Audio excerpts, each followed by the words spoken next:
Bismillahirrahmanirrahim. Assalamualaikum warahmatullahi wabarakatuh.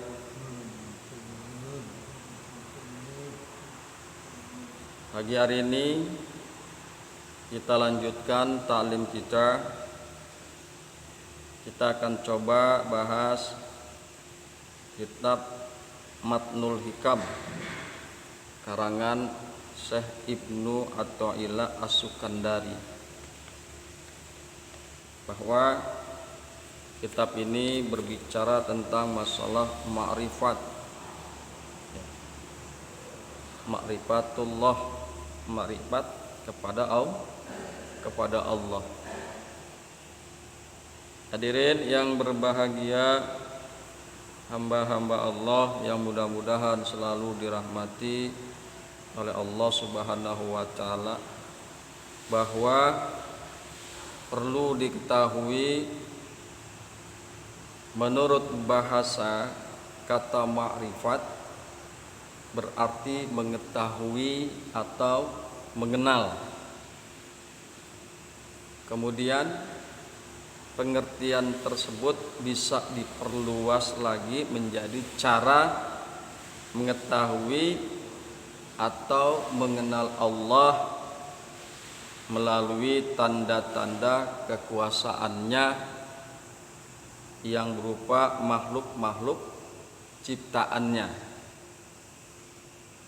Sebab dengan hanya memperhatikan tanda-tanda kekuasaannya, kita bisa mengetahui dan keberadaan kebesaran Allah Subhanahu wa taala. Jadi dengan asbab kita memperhatikan tanda-tanda kekuasaan Allah, maka kita akan bisa mengetahui tentang keberadaan Allah Subhanahu wa taala, dan kita bisa mengenal tentang Allah Subhanahu wa taala. Kita tentu yakin dan paham betul bahwa tidak ada satu makhluk pun, walau sekecil atau sebesar apapun, yang ada dengan sendirinya.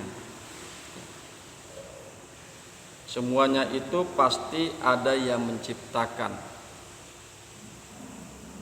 Dan siapa lagi yang menciptakan segala macam makhluk tersebut kalau bukan Allah, ya. Jadi makhluk sekecil apapun atau sebesar apapun pasti ada yang menciptakan. Kita akan coba menganalogikan bahwa satu benda yang kecil saja, yakni katakan pensil. Pensil saja tidak bisa jadi dengan sendirinya.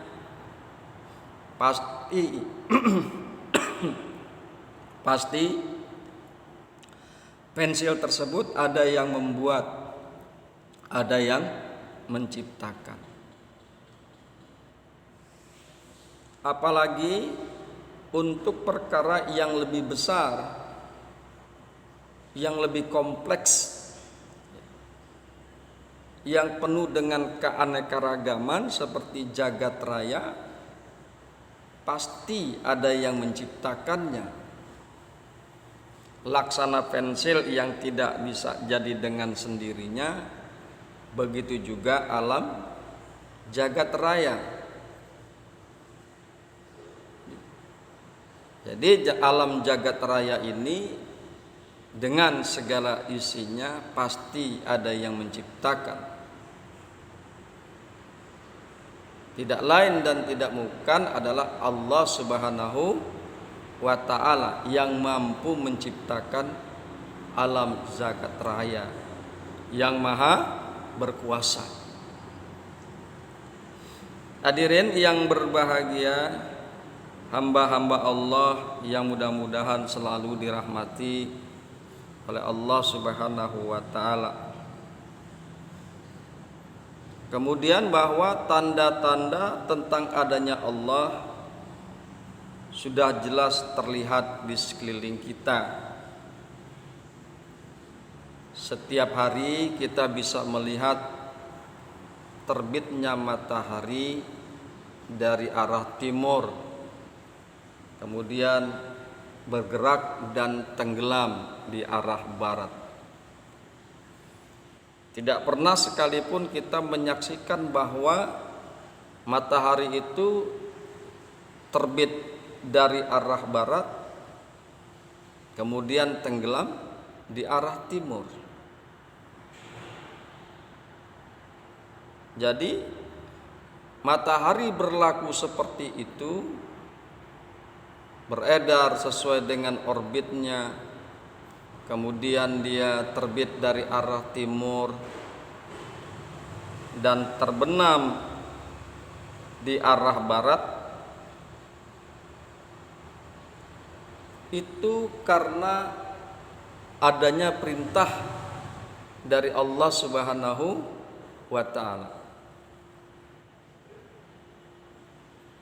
Matahari berlaku demikian itu tunduk dan patuh pada perintah Allah Subhanahu wa ta'ala, tunduk terhadap kekuasaan Allah Subhanahu wa ta'ala.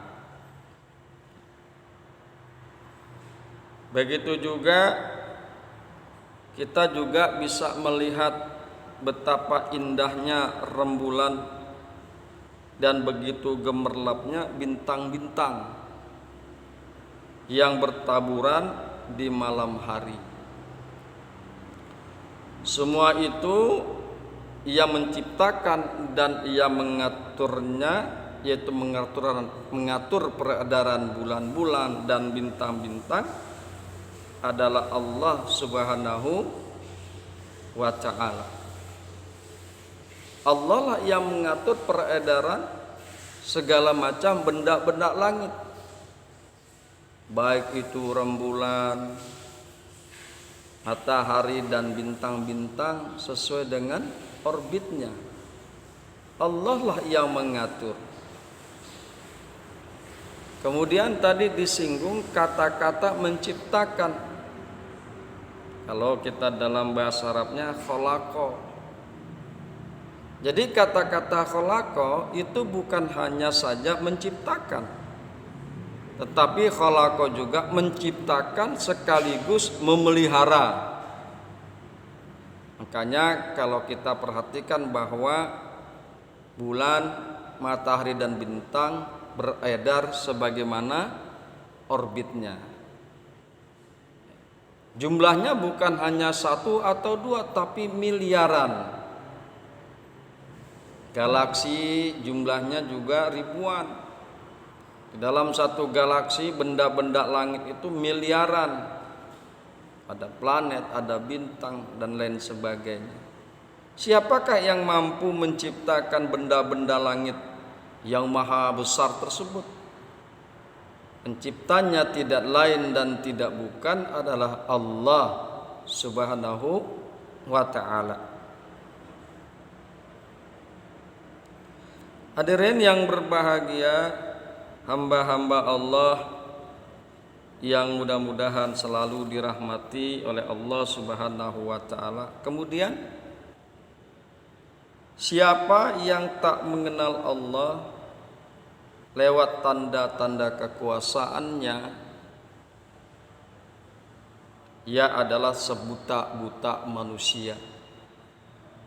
Manusia yang paling buta, yakni manusia yang tidak mengenal Allah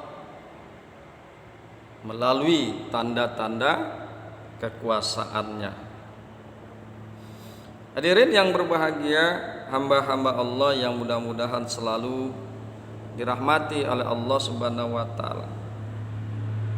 Yang buta bukan matanya mah melek, ngelihat tampak jelas.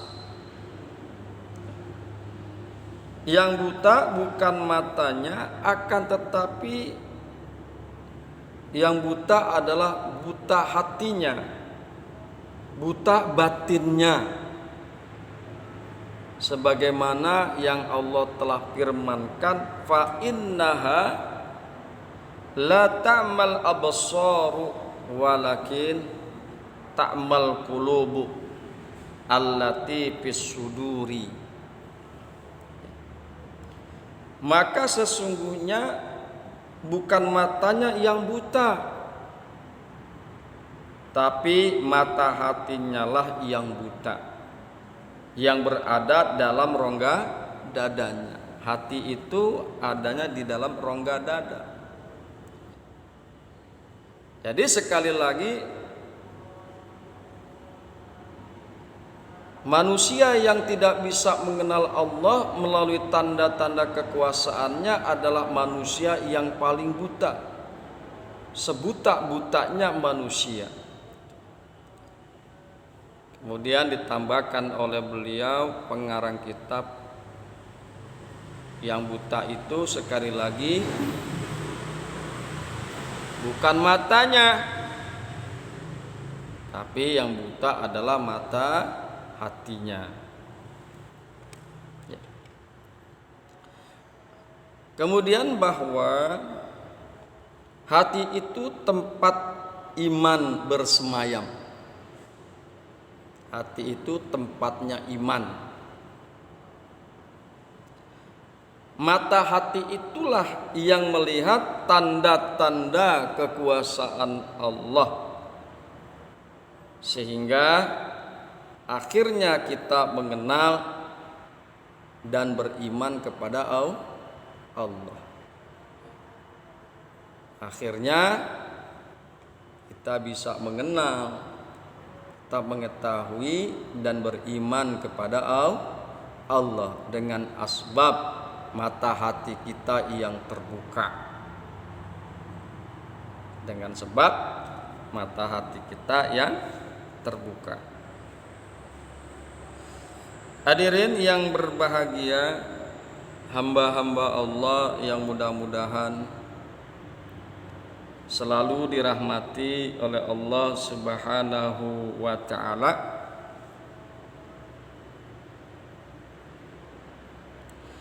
Adapun cara memperhatikan tanda-tanda kekuasaan Allah yang berupa makhluk-makhluknya, bukanlah sekedar dengan menggunakan penglihatan lahir saja. Tidak akan berhasil kita manakala kita ingin mengenal tanda-tanda kekuasaan Allah hanya dengan mata lahir kita. Pasti tidak akan berhasil mengenal Allah dengan cara seperti itu. Tetapi harus pula ditunjang dengan penglihatan mata batin. Sekali lagi dikemukakan bahwa adapun cara memperhatikan tanda-tanda kekuasaan Allah yang berupa makhluk-makhluknya tersebut bukanlah sekedar dengan menggunakan penglihatan lahir saja, tetapi harus pula ditunjang dengan penglihatan mata batin, penglihatan mata hati yang jernih dan bersih dari berbagai macam dosa. Jernih dan bersih dari segala macam kekafiran. Ya. Kafir itu berasal dari kata kafaro. Kafaro itu artinya menutup. Jadi kafir itu adalah yang menutup hatinya dari kebenaran, yang menutup hatinya daripada hidayah, petunjuk Allah Subhanahu wa ta'ala. Oleh karena itu sekali lagi bahwa mata lahir, penglihatan mata, agar bisa melihat tanda-tanda kekuasaan Allah kemudian mengenalnya, harus ditunjang dengan penglihatan mata batin yang jernih dan bersih dari berbagai macam dosa kekufuran, dari berbagai macam kekafiran. Insya Allah dengan asbab kita menggunakan mata lahir dan mata batin yang jernih dan bersih, maka kita akan bisa mengetahui dan mengenal Allah Subhanahu wa ta'ala.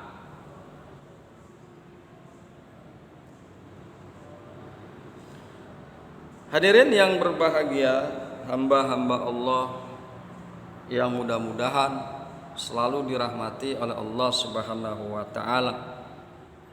Perhatikanlah sabda Rasulullah sallallahu alaihi wasallam kepada sahabat beliau, yaitu Abu Zar Al-Ghifari. Ini salah satu adalah sahabat utama Kanjeng Nabi Muhammad sallallahu alaihi wasallam.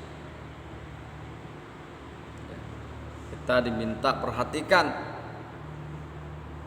oleh pengarang kitab tentang hadis ini. Ya Aba Zarril Budillahi, ya Aba Zarril Budillaha ka'annaka tarahu, fa in kunta la tarahu fa innahu yaraka. Inilah hadis yang dikemukakan oleh Abu Zar Al-Ghifari. Artinya,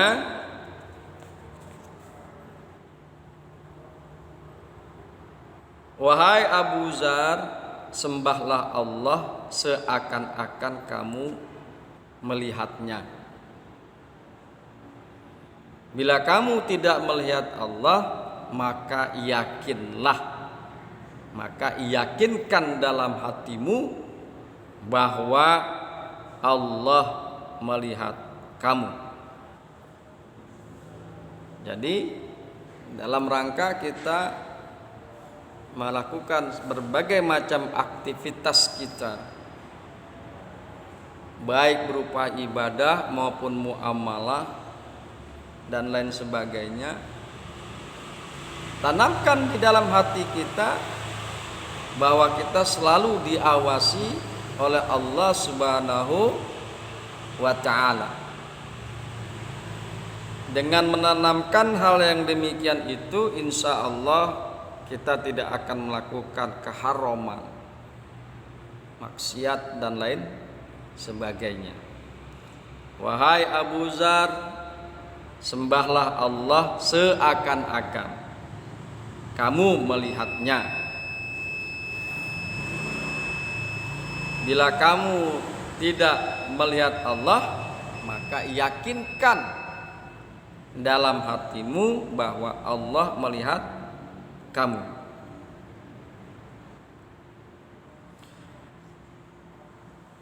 Hadirin yang berbahagia, hamba-hamba Allah yang mudah-mudahan selalu dirahmati oleh Allah Subhanahu wa ta'ala. Buta mata belum tentu membawa bencana, tetapi buta hati sudah pasti akan mendatangkan siksa.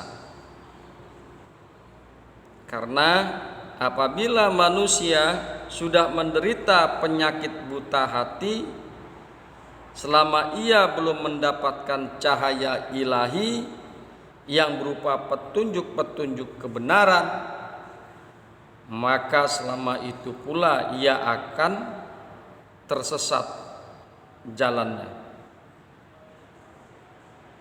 Bukan jalan menuju surga yang ia tempuh, melainkan jalan ke neraka. Karena itu hadirin yang berbahagia, hamba-hamba Allah yang beriman, gunakanlah mata hati sebaik-baiknya. Mata hati adalah anugerah yang sangat luar biasa dari Allah Subhanahu wa ta'ala yang akan membawa kepada mengenal dan mengetahui tentang Allah, yang akan membawa kepada beriman kepada Allah Subhanahu wa ta'ala. Kemudian marilah sebelum kita tutup, kita ulangi sekali lagi adalah apa yang dikemukakan oleh pengarang kitab. Kita ulangi agar kita bisa mengoptimalkan mata hati, bahwa dalam rangka mengenal Allah, dalam rangka mengetahui Allah dan beriman kepada Allah, kemudian kita melihat tanda-tanda kekuasaannya, makhluk-makhluknya, tidak bisa hanya dengan menggunakan mata lahir, akan tetapi harus ditunjang dengan mata hati yang bersih daripada dosa-dosa, yang jernih daripada kekafiran. Kufur adalah dari kata kafaro, yang berarti menutup hidayah, menutup kebenaran, tertutup dari dapat menerima kebenaran dan hidayah, yang ujung-ujungnya bisa menjadi ateis. Ateisme itu satu paham yang tidak mengakui akan keberadaan Tuhan, akan keberadaan Allah Subhanahu wa ta'ala.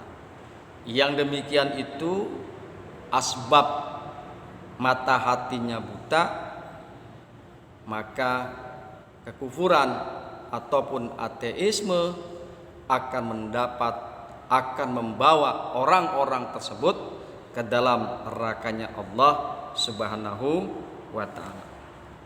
Sekali lagi sebelum kita tutup pertemuan kita pada pagi hari ini, jernihkanlah hati kita,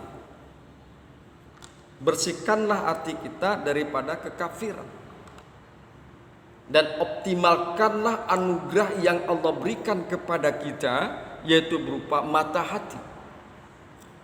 Insya Allah dengan asbab kita mengoptimalkan hal tersebut,